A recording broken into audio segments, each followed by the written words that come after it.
We are going to another episode of HardFoul Radio. This is the show that values time and puts God first. Appreciate you for tuning in today. We're running a little late, but we're still good. So, two quarterbacks last night got the signature win, which we're going to talk about in their young careers. Michael Penix, Caleb Williams. Congrats to them. I think one of the biggest takeaways from this weekend is there's really no elite team in the NFL. There's elite units. The Detroit Lions offense is an elite unit. The Denver Broncos defense is an elite unit. But you look at those teams and you see the Lions struggle on defense. You see the Broncos struggle on offense. The Chiefs, you see Chiefs fans are going to try to tell you, we're going to talk specifically about one Chiefs fan later in the show who will try to tell you, oh, the Chiefs are clearly an elite team or the best team. No, they're not, because we've seen the Chiefs struggle. We've seen the Chiefs there's a reason why they're 3-3. If the playoffs started today, the Chiefs would not be in it. So to all the Chiefs fans that are saying we're back, we're elite, if the playoffs started today, the Kansas City Chiefs would not be in the playoffs. There's elite quarterbacks, Josh Allen, Mahomes. We see Lamar might be, you guys know how I feel about Lamar Jackson. Lamar might be even better than we all think, because the Ravens average 30 plus points a game with him. They could barely get a touchdown a game without him. So we have elite quarterbacks. Josh Allen's clearly an elite quarterback, the reigning MVP of the league. Loses the game last night that you feel he should have won. And really, Buffalo at no point feels like they were in control of that game outside of the first drive. So there's all these different teams, whether you want to say it's the best roster, Philadelphia. Well, that's not playing up to par. They're having players-only meetings. Darius Smith, who's been one of their best pass rushers, he retires yesterday. Like, there's a talented rosters, there's talented quarterbacks, there's talented defenses, there's talented offenses, and yet maybe for one of the few times in my life, there is truly no elite team in the NFL. There is no team you're going to look at and go, oh yeah, clearly that's the best one. And gambling messes this all up, because you see point spreads and you're like, oh, this team's favored by 10, this team's favored by 13, this team's favored by over a touchdown. The reality is, most games, especially during this stretch where coaches who are trying not to get fired, Mike McDaniel, Brian Callahan was trying not to get fired. He did obviously get fired yesterday. They're going to be in some of these games against the Dolphins and Chargers. No one is going to confuse and say they're in the same tier where they're as good as each other. But that game is close because the Chargers aren't elite. And if you want to say that's due to injuries, fine. But the Chargers, as we stand today, are not an elite team. Playing the Miami Dolphins, who are obviously not a very good team, but are going to give you a much better effort because their head coach doesn't want to be fired. Understandably so. So you're going to get a lot more of these games that are closer than we're used to, because there is no 2024 Philadelphia Eagles or 2022 Kansas City Chiefs, or take your dominant team 2021 Tampa Bay Buccaneers, where you see the offense, the defense, the quarterback, everything's clicking, everything's working. Those teams just don't exist in this version, this year's NFL. Everybody is way closer. Team, the Saints, who we think are truly terrible, were in that game with New England. They've been in games where there's like the gap between 1 and 32 is maybe the smallest we've ever had it, which allows for true parity in the NFL, which is something you just don't have a ton of. The NFL is full of dynasties. Yes, there's one-off champions, but the NFL is full of dynasties. Go to 70s, the 80s, the 90s, the Patriots in the 2000s, and even the teams that weren't dynasties. We knew the Peyton Manning Colts year after year after year were winning 12, 13 games. We knew the Aaron Rodgers Packers are a threat to get to a title. We knew, again, this Chiefs dynasty, the Bills. We've known who the great teams are, the Ravens. That just is not the case this year. So if you want to say we're going to do power rankings to start the second hour, if you want to say the Bills are the best team in the NFL, okay, they have an argument. If you want to say the Lions are the best team in the NFL, okay, they got an argument. If you want to say the Chiefs are the best team in the NFL, they got an argument. But the reality is, if you want to say there's an elite team, like they're just clearly the best team, I don't think you have an argument. There is no true outright best team in the NFL, clearly above everybody else. And that shows in a night like last night and really throughout this whole weekend and this entire NFL season. Now let's move on to, and I want to be very clear here, I think Kansas City wins the game anyway. Let me put that out there. I think Kansas City beats the Lions anyway, despite what I'm about to say. But I've brought this up a couple times, and we're going to talk about this later in the show for why would he say that.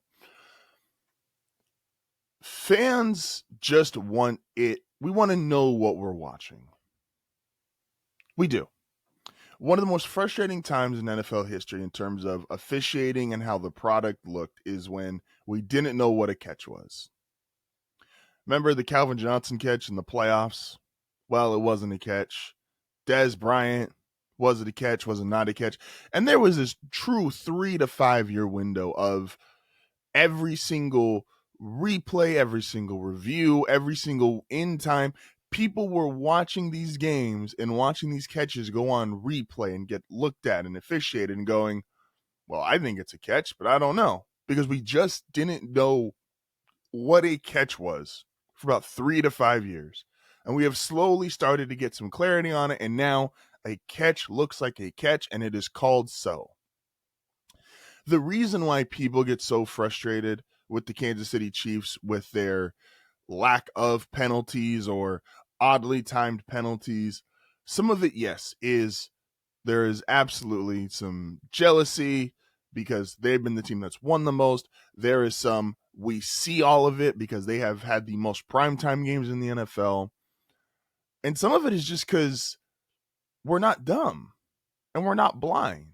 And we just want to know what we're looking at. The Bills game last night, there's a catch that looked almost identical to Travis Kelce's. It was the guy catches the ball, but the ball, as he catches it, clearly hits the ground as he's trying to catch it. And they're like, hey, no catch. But Travis Kelce's, while interestingly enough, there is a instant replay review that they're allowed to use to change the play immediately. They don't have to call a challenge. They don't have to stop the game. They just have replay assist.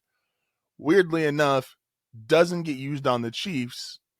And when it's not used, they get to hurry up, which is an old school thing. They've done that in football forever, but they're no longer supposed to be able to do that theoretically.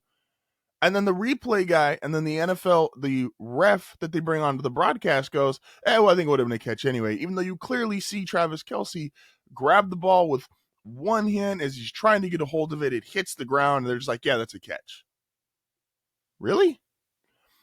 When you see, and there's holding in every single game, but when you see on almost every single Mahomes highlight, not every single one, that sounds like I'm hating. When you see on a good amount of highlights, the left tackle, the right tackle hold, like Aiden Hutchinson being grabbed and literally underneath his shoulder pads where you can visibly see it. Throughout the history of watching football, fans can go, oh, I see holding. Oh, that's holding. We recognize holding. We recognize offsides. We recognize blatant pass interference. Like, we're able to see these things.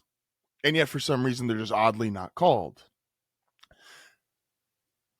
Travis Kelce, the catch on the sideline again, where he is just holding the guy in place. Again, you can see shoulder pads. You can see the equipment coming out. That is normally it's historically always been a sign of, hey, he's holding.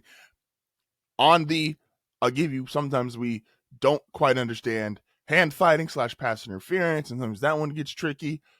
But like when you see Travis Kelce go, hey, I need a flag because you see some contact, you're like, okay, I see some contact. And they throw that flag, but then the same thing's not done. And Brian Branch, I'm not excusing him for what he did, but you see a block in the back and it's, oh, look, not called. I understand Brian Branch being frustrated. And part of the reason he reacted, I'm not defending it. The NFL suspended him, which is the right decision.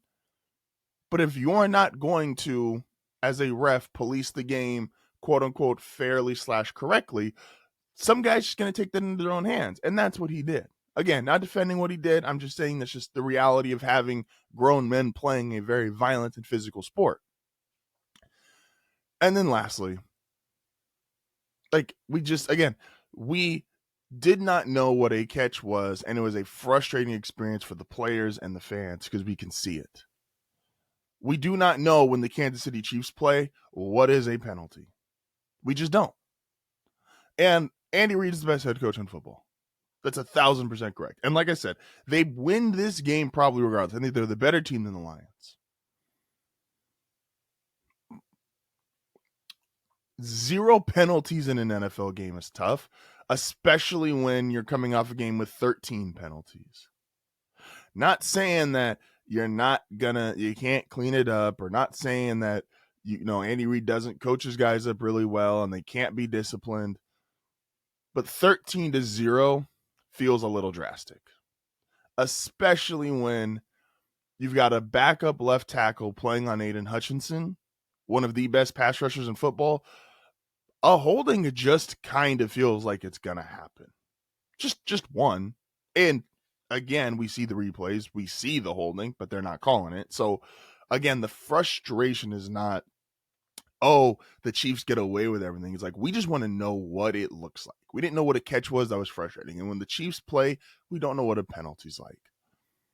And we're going to discuss a certain Chiefs fan who likes to play around with penalties. I mean, if you want to be a part of one of the coolest, most unique communities, don't forget to like and subscribe.